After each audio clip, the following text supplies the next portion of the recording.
From banks fighting fraud to e-commerce tackling payment risk to healthcare protecting patient data, COSO works everywhere. It's a universal governance tool that adapts across industry, big or small. Governance isn't optional in the age of AI, cloud, and 5G. COSO provides the why and what, while technical standards provide the how. Together, they create the foundation of digital trust. Welcome to this part 6 of COSO. This is your host Savit Vittal Salian. We will continue with our agenda.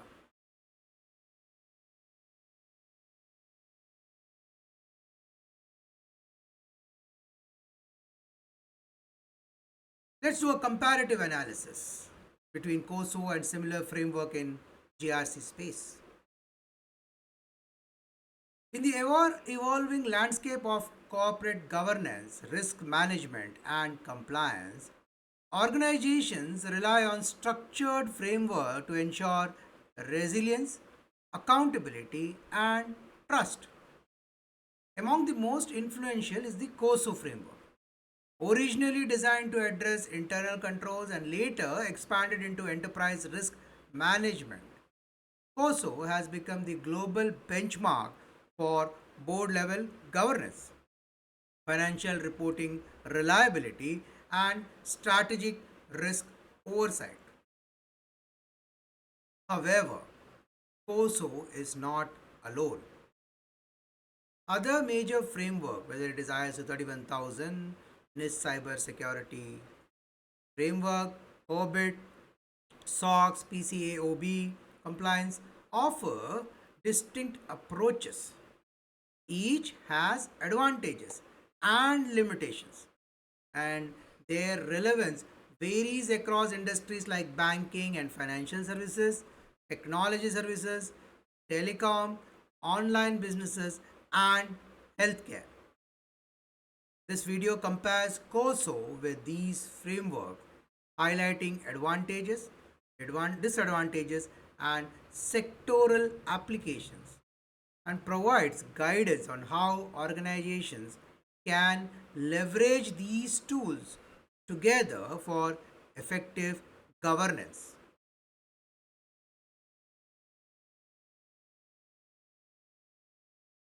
Let's do a recap. COSO consists of two primary frameworks. The first is the ICIF, or the Internal Control Integrated Framework. This has 5 components and 17 principles. Namely, from a component perspective, it's control environment, risk assessment, control activities, information and communication, and monitoring. And then the 17 principles. Second is enterprise risk management. It was expanded in 2017 to integrate risk with strategy and performance, and it has 20 principles across governance, strategy, performance, review, and reporting. Strength is the COSO is widely recognized. Regulator accept this, and it has a holistic governance approach. From a limitation perspective, it is perceived as complex, as costly to implement, and it is heavy towards the finance part of it as its origin, and it's US centric. That's a limitation, as it's perceived as a limitation. Now, when you compare with ISO 31000, on 31000, well, it's an international standard updated in 2018, focused solely on risk management, its principles, framework, and processes. It emphasizes risk identification, its analysis, its evaluation, and its treatment. When you compare COSO with 31000, Has a broader scope, control, governance strategy. ISO 31000 is simpler, flexible, globally recognized for risk only.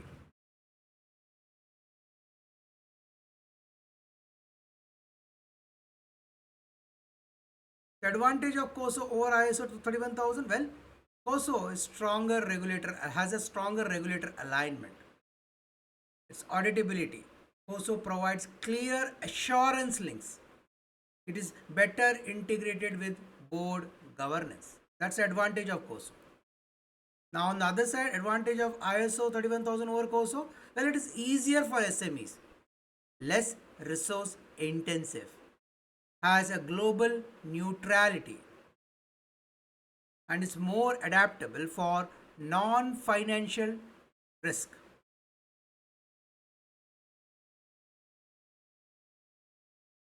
From a sector perspective, for BFSI, COSO dominates due to SOX and PASEL requirement, while ISO 31000 is used in subsidiaries or smaller banks for lighter risk management. In technology, ISO 31000 often adapted for vendor risk programs. COSO is used where financial reporting and SOC audits are critical. In telecom, ISO 31000 fits in regulatory cyber risk at operational level, while COSO guides board oversight on 5G strategy. In online business space, ISO 31000 provides agile fraud or cyber risk management. COSO ensures investor reporting integrity. In healthcare, ISO 31000 supports patients' safety risk analysis. COSO aligns with HIPAA compliance and board assurance. Now let's look at from a COSO NIST perspective. NIST is developed in 2014, updated in 2018. It is cyber security focused, primarily focuses on identifying, protecting, detecting, responding, and recovery aspect of it. It's widely used in critical infrastructure and IT intensive industry. In comparison, COSO provides high level governance and ERM, not technical. Whereas, from a NIST perspective, it's technical and operational cyber security resilience. Advantage of COSO? Well, broader application across financial, strategic, and operational risk. It's accepted by regulators for reporting and audit assurance. Now, advantage of NIST compared to COSO? Well, it has technical depth in cybersecurity. It's widely used in government, IT, and infrastructure sector. It's action-oriented playbook for cyber resiliency. It's its biggest advantage. Let's look at from a sector perspective. In BFSI, COSO ERM for risk appetite and NIST governance. Whereas NIST CSF is used for cyber defense program. In technology, SOC audits, COSO is used. Plus cyber compliance, NIST is used. In telecom, NIST CSF directly supports 5G IoT defenses, whereas COSO ensures board oversight of cyber investment. In online business space, COSO supports trust and reporting, whereas NIST CSF enables fraud and platform defenses. In healthcare, NIST CSF essential for protecting the EHRs, whereas COSO ensures HIPAA and GDPR reporting assurances. Let's compare COSO with COBIT. What's COBIT? Well, it's an ISACA framework since 1996. Latest is 2019 version. It's focused on IT governance and management. It provides detailed objectives, metrics, and maturity model for IT. In comparison, COSO is enterprise-wide governance, whereas COBIT is IT-centric, granular, detailed control. It's IT-centric. COSO is enterprise-wide governance.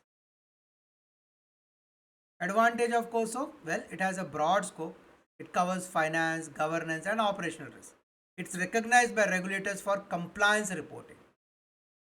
Advantage of COBIT? Well, it's detailed IT process. It's a detailed IT process control.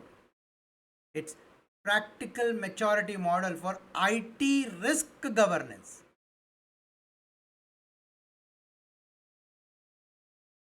Let's look at from a sector perspective. In BFSI, COSO aligns with SOX and Basel, whereas COBIT is used for ITG audits. In technology, COBIT applied directly to client service delivery and SOC audits, whereas COSO provides the governance layer. In telecom, COBIT manages IT, OSS, BSS governance, whereas COSO aligns IT risk with board oversight. In online businesses, COBIT strengthens e-commerce IT operations, whereas COSO manages fraud and reporting governance. In healthcare, COBIT supports IT systems in hospitals, whereas COSO integrates with patient safety and compliance oversight. Let's now look at COSO versus SOX or PCAOB. Well, US Sarbanes-Oxley Act or PCAOB sets auditing standards. It mandates internal control over financial reporting. That's the overview. In comparison, COSO is a voluntary framework, became a de facto standard for SOX compliance. SOX is it's a legal requirement for US listed firms. Advantage of COSO? Well, it's flexible, it's principle based, and has global applicability. It's broader than SOX. It covers strategy, operation, reporting, compliances. That's the advantage of COSO. Advantage of SOX, it's statutory enforcement and high credibility. It builds investor confidence and deterrence to fraud.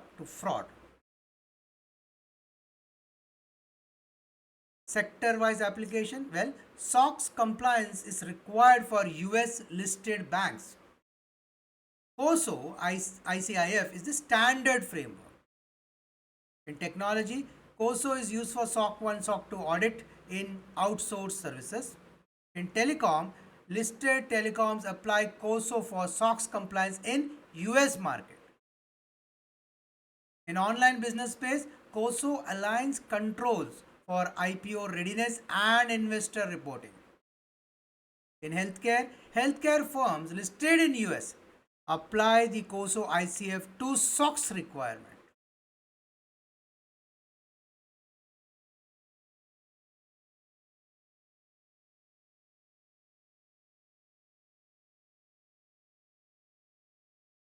So let's look at a summary. COSO versus ISO 31000. Well, COSO is equal to structured board level governance plus the risk. ISO 31000 is lighter, global, flexible, risk only standards. Many firms map COSO ERM to ISO 31000 to blend the governance and the risk aspect. When it comes to COSO versus NIST, well, COSO is equal to governance plus ERM principles, whereas NIST is technical, cyber defense. Together, they create a board to technical governance chain. When it is COSO versus COBIT, well, COSO is board, cross enterprise risk and control. COBIT is IT centric and highly detailed. Many organizations use COBIT as IT layer detailed under the COSO governance. COSO and SOX. COSO is voluntary but became the default standard for SOX 404 compliance. SOX is regulatory. COSO is best practice. COSO is principle based. SOC is law.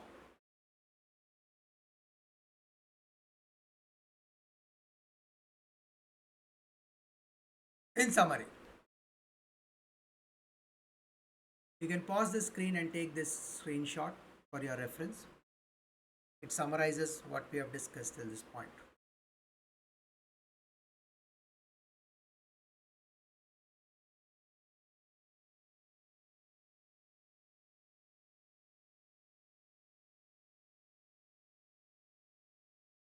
The advantage of COSO, it's holistic, regulator accepted, governance driven. IS 31000 is simple, global, flexible. Has technical depth, focuses on cyber resiliency. COBIT has IT governance depth and a maturity model. SOX is legal enforcement and builds investor trust. From a disadvantage perspective, perceived, COSO is complex, resource heavy, and US centric. As 31,000, there is no assurance link, less detailed. NIST is narrow, cyber only, less board focus. COBIT is IT only, limited enterprise scope. SOX is narrow focus, compliance driven.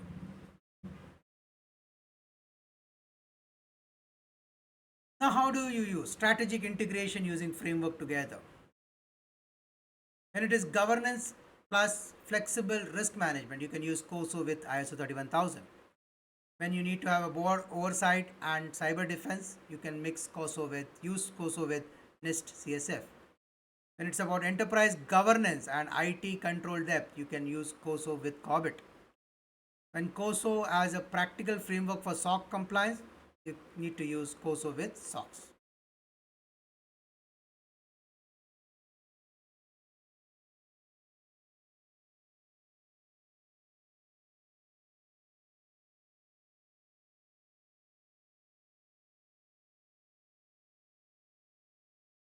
In conclusion, the Committee of Sponsoring Organization of the Threadway Commission has traveled an extraordinary journey from its origins in the mid 1980s to its position today as the global standard bearer of governance, internal control, and enterprise risk management.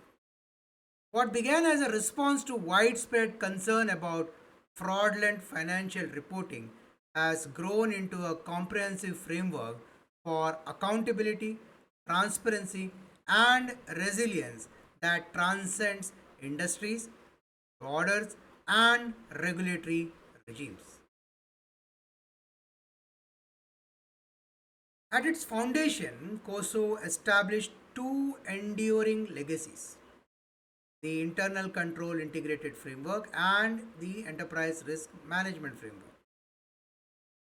The ICIF was introduced in 1992 and updated in 2013.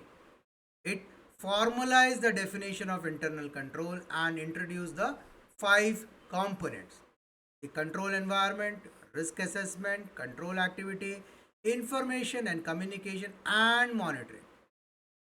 Its 17 principles remains the blueprint for designing, implementing, and assessing internal controls across organizations worldwide. In ERM was launched in 2004 and modernized in 2017. It extended COSO's reach from internal control to enterprise wide governance.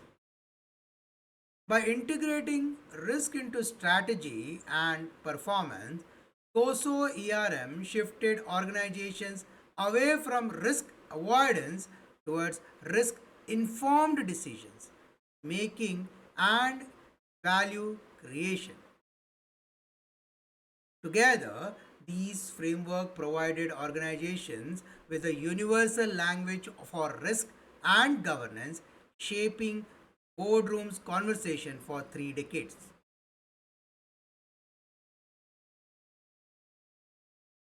COSO's influence was magnified through its alignment with regulations. Most notably, since COSO ICIF became the de facto standards for SOX Section 404 compliance.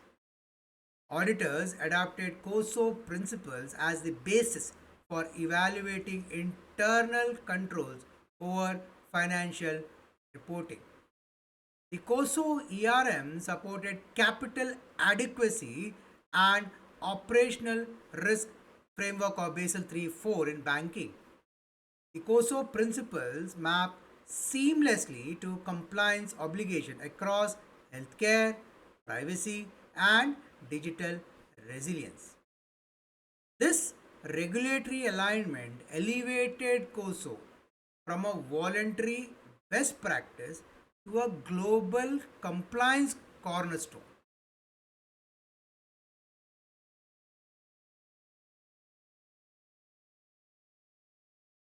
Well, what are the lessons we learned from corporate failures? From Enron and WorldCom in the US to Satyam in India and Wells Fargo's sales practice scandals have repeatedly underscored COSO's relevance. Each case revealed failure in the tone at the top, risk assessment, control activities, or monitoring. The very principle COSO emphasizes. The lesson is clear. Ignoring COSO is not simply a technical shortfall, but a governance failure with systemic consequences. COSO's framework, if implemented faithfully, serve as guardrails against misconduct, mismanagement, and market collapse.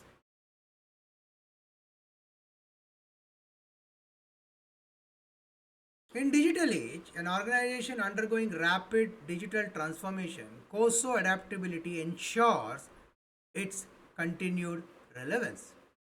COSO maps governance principles to NIST CSF and ISO 27001, helping boards oversee cyber resilience.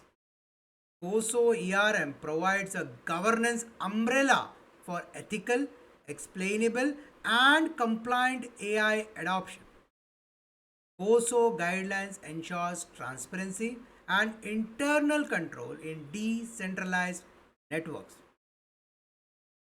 COSO's principles support risk management of third party vendors, data privacy, and cyber physical systems. COSO enables telecom operator to balance growth opportunities with network security and regulatory risk. In all these areas, COSO does not replace the technical framework but complements them by providing governance structure, accountability, and oversight. COSO universal applicability is evident across industries. It supports Basel, SOX, and anti fraud programs. It guides fraud management and regulatory reporting. It underpins SOC 1, SOC 2 report, building customer trust. It ensures HIPAA compliance, patient safety, and billing accuracy in healthcare sector. In e-commerce, it mitigates fraud and strengthens consumer trust. This cross-sectoral versatility makes COSO a bridge framework, enabling diverse industry to adopt common standard for governance while tailoring implementation to their unique risk.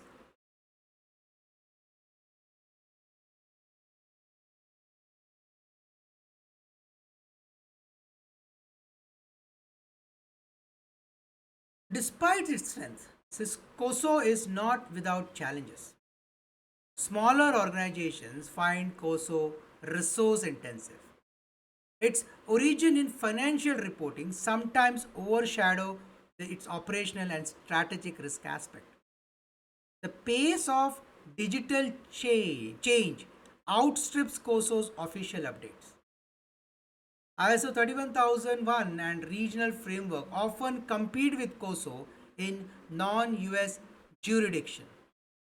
Many firms reduce COSO to a check the box compliance exercise, undermining its strategic potential. That's the implementation challenge, the mindset challenge that we have.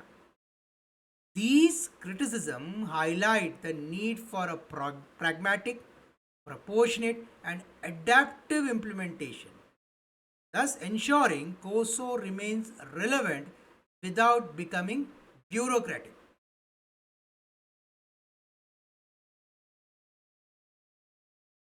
The future of COSO lies in expanding its relevance across emerging domains. COSO will anchor ESG reporting, ensuring sustainability metrics carry the same rigor as financial disclosure. COSO is likely to publish guidance on AI, integrating ethics, accountability, and explainability into enterprise risk. That's the future.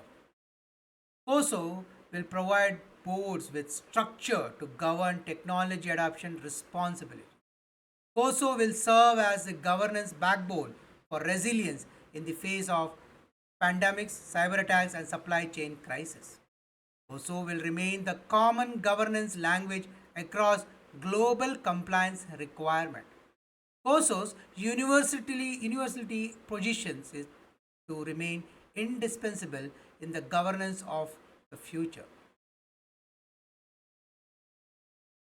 COSO's enduring strength lies in its principle based flexibility.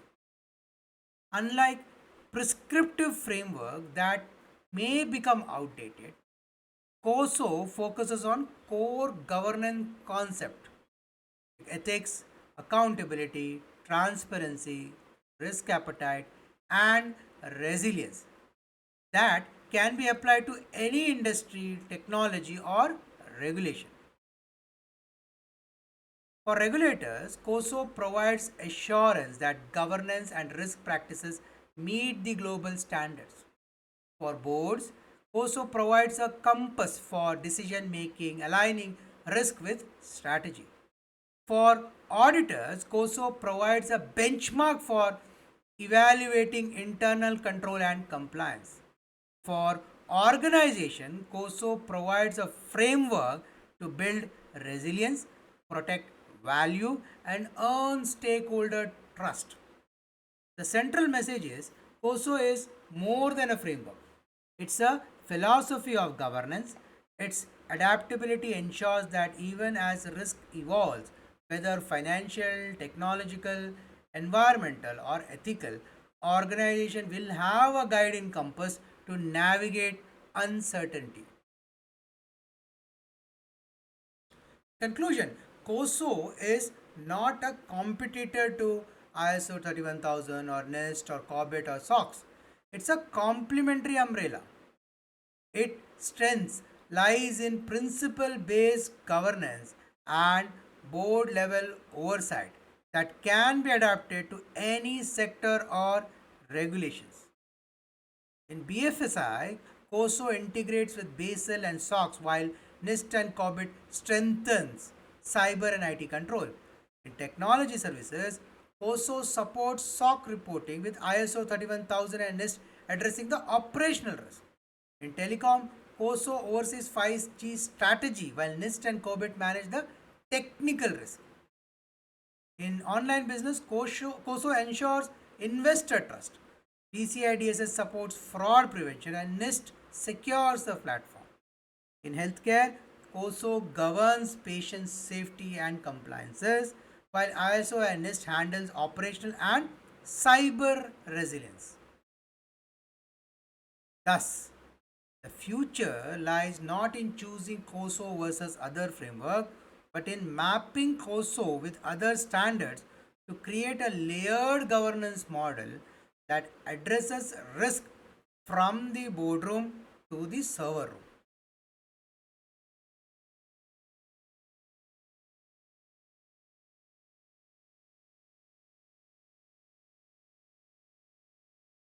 Let's look at some of the top discussions that are in play in this for COSO. Organizations are exploring how to integrate COSO's internal control principles into their daily operation using control and risk management softwares, making governance more efficient and dynamic. This is about embedding COSO with automation and AI.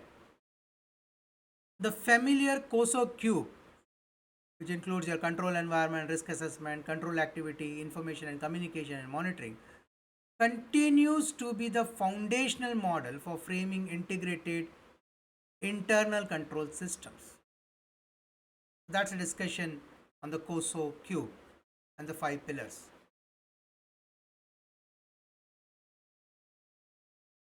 A growing focus is applying COSO internal control framework to ESG data and sustainability reporting, ensuring non financial disclosures are as reliable as financial ones.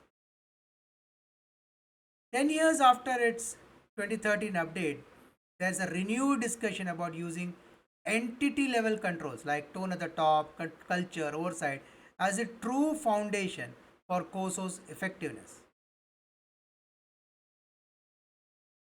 Boards and auditors must maintain objective oversight, often challenging in practice. Independence is a core COSO requirement, yet, real world execution often falls short. COSO remains the go to framework for demonstrating compliance with major regulations like SOX and Foreign Corrupt Practices Acts,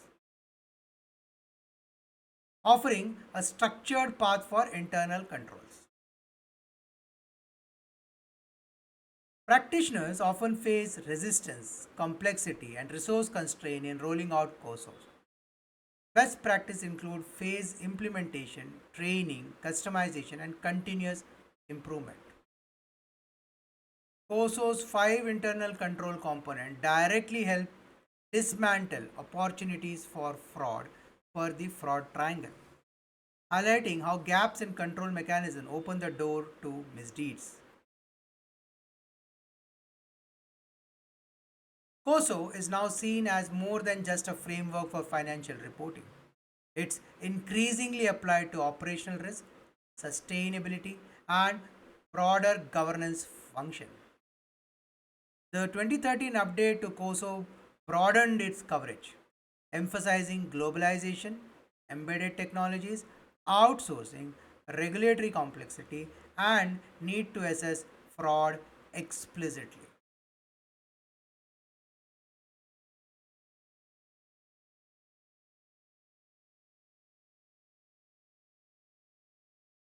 These are the topics and the discussion that are currently at play.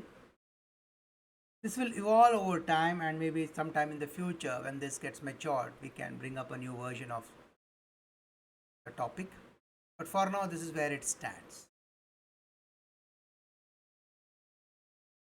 As organization confront the challenge of 21st century, climate change, AI disruption, cyber threat, and societal expectation, COSO's framework will remain a foundation for of responsible governance and risk management.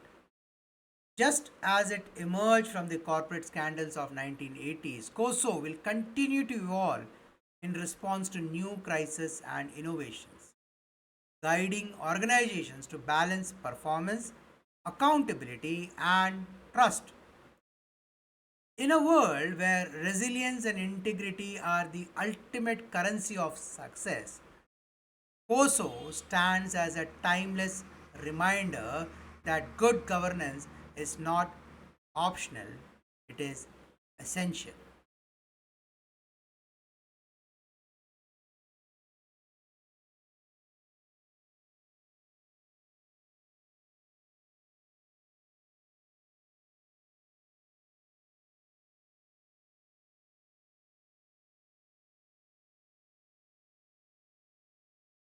With this, we have come to the end of this series.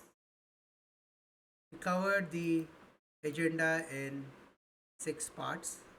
I hope this has brought some value to the table. If you think that this has helped you, do like and share it with your colleagues and friends who you think can benefit from this. I'd like to thank you for the time that you invested till now. This is your host, Savit Vittal Salian. See you in the next video with a new topic. Thanking you. Namaskar.